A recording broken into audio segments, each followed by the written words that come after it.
આપ સર્વોને હેતપૂર્વક જય શ્રી સ્વામિનારાયણ। આજની સત્સંગ કથા વાર્તા નિજ મંદિર સાવરકુંડલા। આજની સત્સંગ કથા વાર્તા શ્રી હરિચરિત્ર ચિંતામણી ભાગ 1 સોરઠની ચરિત્ર કથા ભાગ 60। ગઈ કાલે આપને શ્રી હરિના દિવ્ય ચરિત્રો સાંભળ્યા। હવે તેમના આગળના ચરિત્રો ખૂબ જ હેતપૂર્વક સાંભળશું। ગામ ભાયાવદરના દેવકૃષ્ણ જોશી તથા પિતાંબર જોશી તે બે ભાઈ કાનિક કામકાજ પ્રસંગે બીજે ગામ ગયા હતા। તે વળતા ગામ ગણોદની ભાદર નદીએ આવ્યા। ત્યાં તેમની પાસે કોઈક માણસે વાત કરી જે સ્વામિનારાયણ આ કાંઠે બાગમાં ઉતર્યા છે, તે ભગવાન કહેવાય છે। ત્યારે તે બે ભાઈઓએ વિચાર્યું કે ચાલો ને, ભગવાન કહેવાતા હોય તો તેને જોઈ આવીએ તો ખરા। એમ વિચાર કરીને પોતાની ઘોડીઓ નીચલા તળા પાસે ઊભી રાખીને ઉપર બાગમાં ગયા।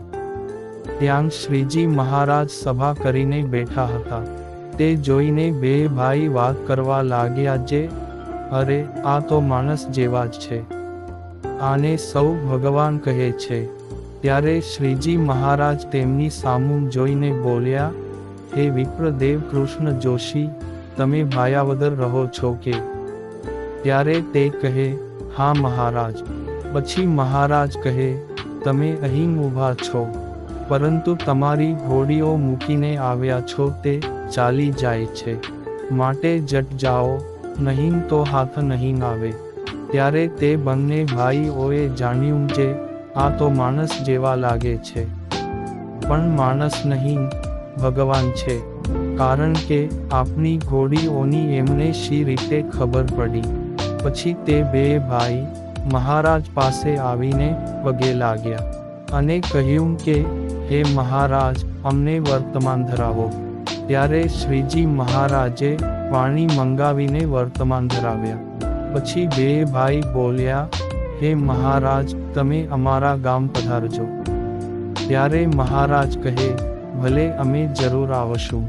પછી તે બે ભાઈ મહારાજને પગે લાગીને ઘેર ગયા ને સત્સંગના નિયમો બરાબર પાળી શ્રી હરિનું ભજન કરવા લાગ્યા।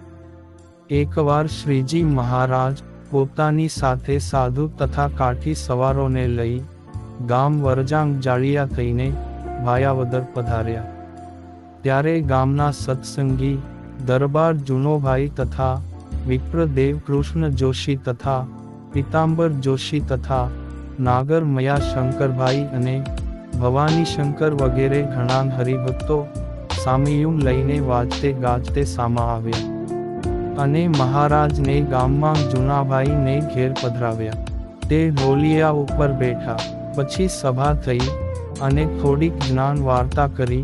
ત્યાં દરબાર જમવા માટે બોલાવવા આવ્યા ત્યારે મહારાજ કાળ જમવા પધાર્યા ને પોતે જમીને પાર્ષદો તથા સંતો અને કાઠી દરબારોની પંક્તિ પાડીને પોતે પીરસીને જમાડ્યા। પછી હાથ પગ ધોઈને ઢોલિયા ઉપર પોઢી ગયા ને ઉઠી નદીએ સ્નાન કરવા ગયા।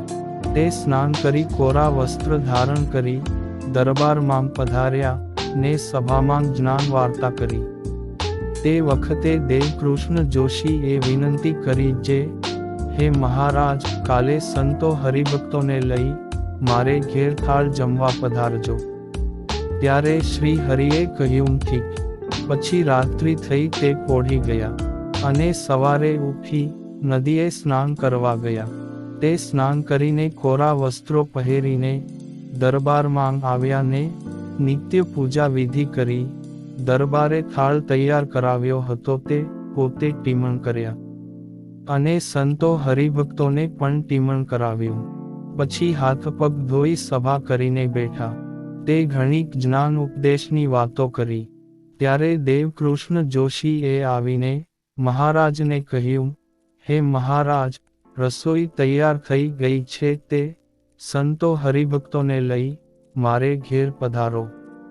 ત્યારે શ્રી હરિએ સભા પૂરી કરીને સર્વેને સાથે લઈ દેવકૃષ્ણ જોશીને ત્યાં ગયા ને હાથ પગ મોઢું ધોઈ બાજોઠ ઉપર બિરાજમાન થઈ થાળ પીરસ્યો હતો તે ખૂબ જ હેતથી જમ્યા ને પછી સંતો હરિભક્તોની પંક્તિ પાડી તેમને પણ જમાડ્યા ને પછી થોડીવાર પોઢી ગયા ને ઉઠ્યા ત્યારે સ્નાન કર્યું ને શ્વેત વસ્ત્રો ધારણ કર્યા પછી દેવકૃષ્ણ જોશી ચંદન ઘસીને લાવેલા તે શ્રી હરિના ભાલમાં ચંદનની અર્ચના કરી તેમજ સુગંધી પુષ્પોના હાર પહેરાવ્યા પછી સંતોને પણ ભાલમાં ચંદનની અર્ચા કરી પુષ્પોના હાર પહેરાવ્યા અને કપૂરની આરતી તૈયાર કરી હતી તે ઉતારી પછી મહારાજે તેના દીકરા રામજી જોશીને વર્તમાન ધરાવ્યા અને કંઠી બાંધી ને કહ્યું કે આ તમારે ઘેર મહામુક્ત અવતરેલા છે તે જાજો સમય સંસારમાં નહીં રહે પછી તેમના પરિવારને પણ વર્તમાન ધરાવીને કંઠીઓ બાંધી ને દરબાર જૂના ભાઈને ઘેર પધાર્યા અને સાંજે આરતી તથા ધૂન્ય કરીને બેઠા તે જ્ઞાનની વાતો કરીને પછી પોઢ્યા તે સવારે ઉઠી નાહીને નિત્ય વિધિ કરી વિપ્ર હરિરામને ઘેર થાળ કર્યો હતો તે ત્યાં જમવા ગયા ને પોતે જમીને સંતો હરિભક્તોને પણ જમાડ્યા પછી ત્યાંથી ચાલ્યા તે હરિભક્તો ગામના પાદર સુધી વળાવા આવ્યા ને ફરતા ફરતા ગઢપુર પધાર્યા ને આ બાજુ શ્રી હરિ સ્વધામ પધાર્યા પછી દેવકૃષ્ણના દીકરા રામજી જોશીને વૈરાગ્ય થયો તે સંસારનો ત્યાગ કરીને બ્રહ્મચારી થયા અને મહાપુરુષાનંદજી એવું નામ પડ્યું તે 8 વર્ષ સુધી સદ્ગુરુ ગોપાળાનંદ સ્વામીની પ્રસાદી જમવાના મહાત્મ્ય કરીને બ્રહ્મચારી માંગથી સાધુ થયા ને વડતાલ રઘુવીરજી મહારાજે દીક્ષા આપીને મહાપુરુષદાસજી નામ પડ્યું ને પછી તે જૂનાગઢમાં જ રહ્યા હતા ગામ ભાયાવદરના મોઢ મૂળજી હરિભક્ત શિરોમણી જગતથી ઉદાસીન અને નિષ્કામી તથા નિર્લોભી હતા ને મહારાજની સર્વોપરી ઉપાસના કરતા હતા ને જૂનાગઢ મૂર્તિ પધરાવવા માટે શ્રીજી મહારાજ આવ્યા ત્યારે તેમણે શ્રી હરિના દર્શન કરેલા ને પોતાને ઘેર થાળ કરીને શ્રીજી મહારાજ તથા સંતો હરિભક્તોને પણ જમાડ્યા હતા તે મૂળજી ભાઈને એકવાર રાત્રિએ શ્રી હરિએ દર્શન દીધા અને કહ્યું કે અમે તમને તેડવા આવ્યા છીએ માટે તમે તૈયાર થઈ જાઓ ત્યારે મૂળજીએ બાજુના ઓરડામાં પોતાનો દીકરો સૂતો હતો તેમને જગાડ્યો અને કહ્યું કે શ્રીજી મહારાજ મને તેડવા આવ્યા છે તે ભેગો હું ધામમાં જાઉં છું એમ કહીને સંવંત 1950ની સાલના ભાદરવા વદ પંચમીને દિવસે મધ્યાહ્ને દેહનો ત્યાગ કરી શ્રી હરિના અક્ષરધામમાં ગયા હતા ગામ ભાયાવદરમાં જોશી પિતાંબર પણ સત્સંગી સારા હતા તે નિયમ ધર્મ ખરેખર પાળતા એકવાર સંવંત 1884ના વૈશાખ વદ બીજને દિવસે જૂનાગઢ રાધા રમણ દેવ પધરાવ્યા ત્યારે તેઓ શ્રી હરિના દર્શન કરવા ગયા હતા ને તેમની ઉપાસના સર્વોપરી જાણીને કરી હતી તેથી તેમનો અંતકાળ આવ્યો ત્યારે શ્રીજી મહારાજના દર્શન થયા ને તેમને પોતાના દીકરાને કહ્યું કે શ્રીજી મહારાજ મને તેડવા આવ્યા છે તે તેની ભેગો હું ધામમાં જાઉં છું એમ કહી શ્રી હરિનું સ્મરણ કરતા કરતા પોતે અક્ષરધામમાં ગયા સોરઠ દેશના એક ગામમાં ચોરા પાસે શ્રીજી મહારાજ સંતો સાથે જઈને ઉતર્યા ને ગામના માણસો ત્યાં બેસવા આવ્યા તેમને શ્રીજી મહારાજે ઉપદેશની વાતો કરી તે તેમને શાંતિ થઈ પછી ત્યાંના પટેલો એ મહારાજને કહ્યું તમારે કાંઈ જોઈતું હોય તો કહેજો ત્યારે શ્રી હરિ બોલ્યા કે તમે અમારી ચોકી કરવા માટે 2 માણસને મૂકતા જાઓ ત્યારે પટેલે કહ્યું ભલે મહારાજ પછી તેણે ગામમાં જઈ 2 રજપૂતને શ્રી હરિની ચોકી કરવા માટે મોકલ્યા ત્યારે તેઓ ઢોલિયા પાસે આવીને બેઠા અને શ્રી હરિને પૂછ્યું કે તમે ભગવાન કહેવાઓ છો તો અમને અમારા આત્માના દર્શન કરાવો. તો તમે ભગવાન ખરા. ત્યારે શ્રી હરિ કહે, તમે બંને મારી સામું જુઓ. ત્યારે તેમણે શ્રી હરિ સામે જોયું, એટલે તુરંત તેઓને સમાધિ થઈ, ને પોતાનો તેજોમય આત્મા દેખાયો. ને પછી બોલ્યા જે, હે મહારાજ, તમે અમને અમારો આત્મા દેખાડ્યો તે બહુ સારું કર્યું. પણ હવે તમારું ધામ જોવાની પણ ઈચ્છા છે, તે કૃપા કરીને બતાવો.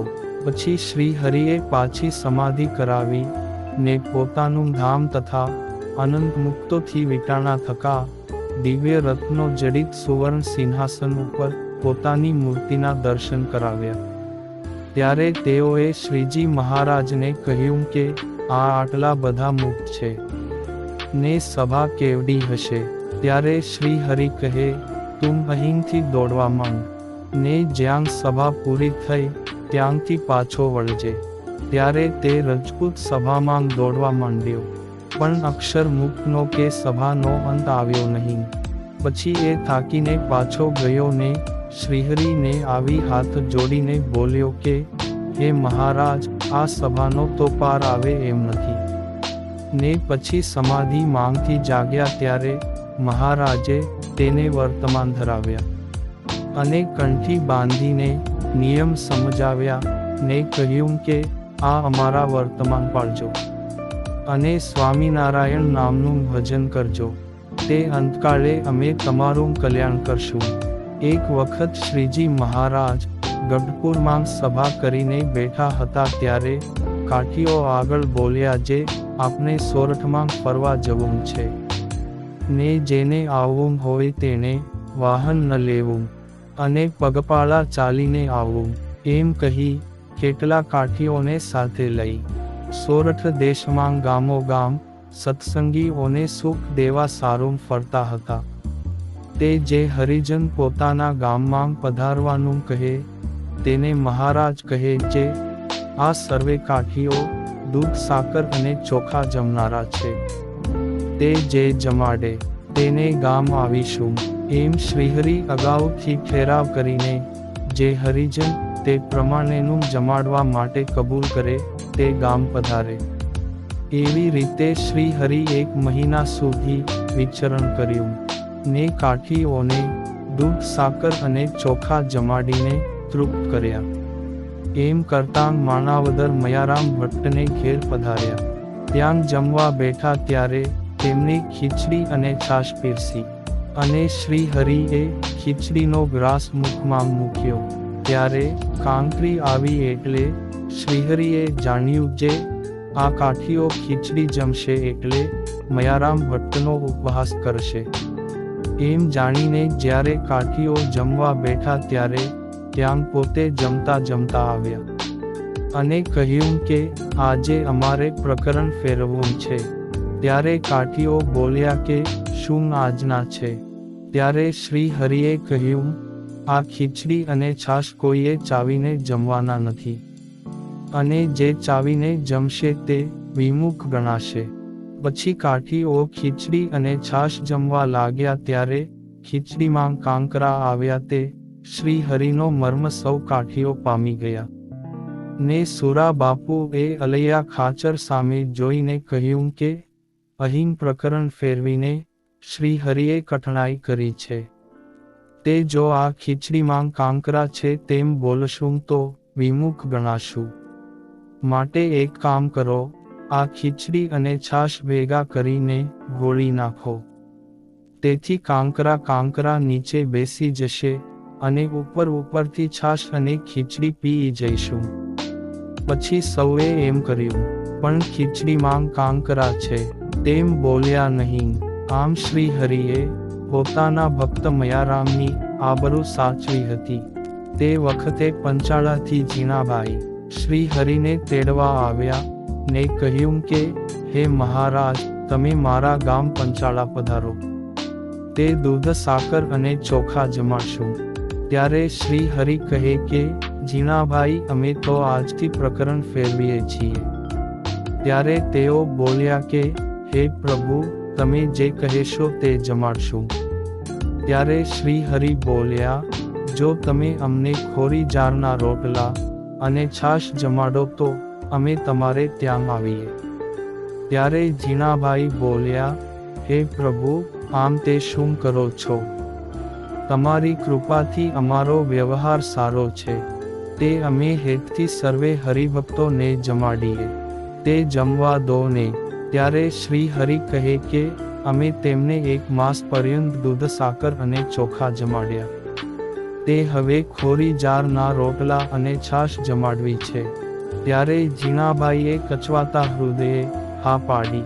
પછી શ્રી હરિ કાઠી ભક્તો સાથે પંચાળા ગયા ને જીણાભાઈએ શ્રી હરિના કહેવા મુજબ ખોરી જારના રોટલા અને છાશ કરાવી.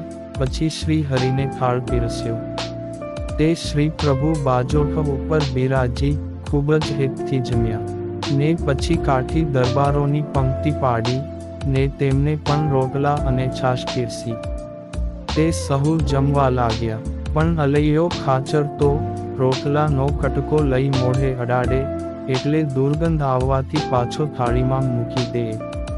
તે જોઈને સુરો ખાચર બોલ્યા, હે મહારાજ, અલૈયા ખાચર તો સ્વાદ કરતો છે, તે રોટલો મોઢે અડાડીને પાછો મેલી દે છે. ત્યારે શ્રી હરિ બોલ્યા, અલૈયા ખાચર તમે સ્વાદ કેમ કરો છો? ત્યારે અલૈયા બાપુ બોલ્યા કે હે મહારાજ, આ લાકડાનો ટુકડો મોઢામાં પેસતો છે, પણ રોટલો મોઢામાં પેસતો નથી. આમ શ્રી હરિએ 1 માસ પર્યંત ખોરી જારના રોટલા અને છાશનું પ્રકરણ ચલાવ્યું. તે કાઠીઓ દૂધ ચોખા અને સાકર જમીને જેવા પુષ્ટ થયા હતા, એ પાછા દુબળા થઈ ગયા. પછી જૂનાગઢ પાછા વળ્યા ત્યારે રસ્તામાં કોઈ એક હરિભગત ઝારનો લોટ અને તાંદલજાની ભાજી લાવ્યા. ત્યારે શ્રી હરિએ લોટને તપેલીમાં અડવાળીને તાદજો સુધારી તેના ડાળખા લોટમાં નાખીને કાઠીઓને પીરસવા માંડ્યા. ત્યારે સુરા ખાચરે તે હરિજન પાસે રોટલા મંગાવ્યા હતા, તે જમે નહીં એટલે શ્રી હરિએ કહ્યું કે કાઠીઓ જમો ને, કેમ જમતા નથી? ત્યારે સુરો ખાચર કહે, આ તો ભણે ડબક ડબક થાતો છે, તે જમ્યો નથી જતો. પછી શ્રી હરિ ત્યાંથી ચાલ્યા ને કોઈક ગામમાં ગુણ બુદ્ધિવાળા વૈરાગીએ રોક્યા ને દૂધ ચોખાને સાકર જમાડ્યા. એ પ્રથમ શ્રી હરિ જમ્યા ને પછી કાઠી દરબારોની પંક્તિ કરી તેમને પીરસીને કહ્યું કે કાઠીઓ આજે ખૂબ જમજો, તે આપણે આગળ ચાલવાનું નથી અને અહીંયા રોકાઈશું. તે કાઠીઓ ઘણા સમયથી ખોરી જારના રોટલા ખાઈને કંટાળ્યા હતા, તે દૂધ સાકરને ચોખા પીરસેલા જોઈ ખૂબ જ પેટ ભરીને જમ્યા ને પછી ઊભા થઈ સૌ શ્રી હરિ પાસે આવ્યા. ત્યારે શ્રી હરિએ કહ્યું કે હવે બધા સાબદા થાવ, તે અહીંથી ચાલીશું. ત્યારે સુરા ખાચરે શ્રી હરિને કહ્યું કે વળી આ શું લીલા કરી? ને પછી સુરા બાપુએ હરિભગતને કહીને 2 ઘોડા મંગાવ્યા હતા. તે જોઈને મહારાજ બોલ્યા, આ ઘોડા કોણે મંગાવ્યા? એમ કહી તે હરિભગતને ઘોડા પાછા લઈ જવાનું કહ્યું ને તે પાછા લઈ ગયો. પછી શ્રી હરિ તથા કાઠીઓ ચાલ્યા ને મહારાજ તો ચાલતા ચાલતા દોડવા માંડ્યા ને કહેતા કે હવે જે પાછળ રહેશે તેને આવતીકાલે ઉપવાસ કરવો પડશે. ત્યારે સુરો ખાચર પાછળ રહી ગયા, તેથી બોલતા આવે છે કે ઊભા રહો, ધીમે ચાલો, નહીં તો મારે કાલે ઉપવાસ કરવો પડશે. ત્યારે મહારાજ કહે, કોઈ પણ કાઠીઓ ઊભા રહેશો નહીં. એમ 5 ગાવ લગી સૌને દોડાવ્યા ને પછી મહારાજ ભેગા થયા ત્યારે બોલ્યા, જે મૂછે તાંગ નાખે તે વિમુખ. પછી અલૈયા ખાચરે મોઢેથી માખી ઉડાડી ત્યારે સુરો ખાચર બોલ્યા કે ભણે મહારાજ, આ અલૈયા ખાચરે મૂછે તાંગ નાખ્યો, તે હવે વિમુખ થયા. એમ રમૂજ કરતા કરતા સૌ ઝીંઝાવદર પધાર્યા. ત્યાં જમવા ટાણે પાછું પ્રકરણ ફેરવ્યું કે જે જમવાની થાળી પીરસી હોય તેમાં આંખો બંધ કરીને હાથ મૂકવાનો ને પ્રથમ જે વસ્તુ ઉપર હાથ પડે તે જ જમવું, બાકીનું થાળીમાં પીરસેલું જમવું નહીં. પછી સૌને ભોજન પીરસ્યું ને કહ્યું કે હવે આંખો બંધ કરીને થાળીમાં પ્રથમ જે વસ્તુ ઉપર હાથ જાય તે જમવાનું. ત્યારે જેને જે ચીજ ઉપર હાથ ગયો તે જમવા માંડ્યા. ને સુરા ખાચરનો હાથ ગાજરના અથાણા માથે ગયો.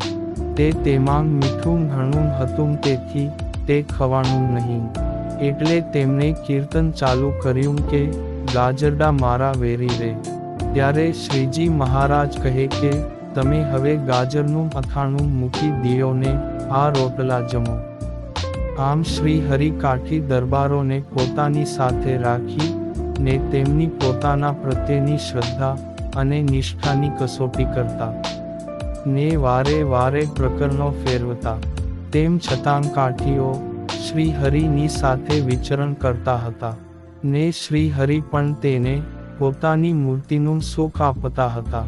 આમ શ્રી હરિ સોરઠમાં ખૂબ જ ફર્યા ને પછી ગઢપુર પધાર્યા ને હવે પછીના દિવ્ય ચરિત્રો આપને આગળના ભાગમાં સાંભળશું. અત્યારે આપ સર્વોને ભાવથી જય શ્રી સ્વામિનારાયણ.